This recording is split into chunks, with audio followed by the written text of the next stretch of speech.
Hi అండి, this is Aruna. Welcome to Ganapathi nursery gardens. ఈరోజు ఒక మంచి ప్లాంట్తో మీ ముందుకు వస్తున్నానండి. అదే పింక్ జాస్మిన్. చూద్దాం రండి. వీటి మొగ్గలు చాలా అట్రాక్టివ్గా రెడ్ కలర్లో ఉంటాయండి. అందుకే దీన్ని రెడ్ కాగడా అని కూడా పిలుస్తూ ఉంటారు. వీటికి వచ్చే పువ్వులు గుత్తులు గుత్తులుగా కొమ్మ కొమ్మకి చిగురుకి మొగ్గలు పొడిచి మొక్క నిండా వైట్ కలర్లో బ్లూమ్ అవుతాయండి. చాలా బ్రైట్ లుక్ ఉంటుందండి. చాలా అందంగా కనిపిస్తుంది. చూసారా మొగ్గకి పువ్వుకి ఉన్న తేడా? మొగ్గంతా రెడ్ కలర్ అండ్ పింక్ కలర్లో ఉంటే పువ్వు మాత్రం వైట్ కలర్లో చాలా అందంగా కనిపిస్తుందండి.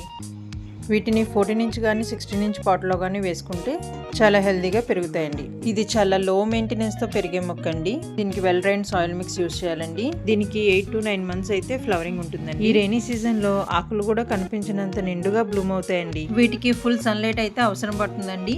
వాటరింగ్ కూడా మట్టి ఆరుదలను బట్టి చూసుకొని వాటరింగ్ చేసుకుంటే చాలా బాగా పెరుగుతుందండి.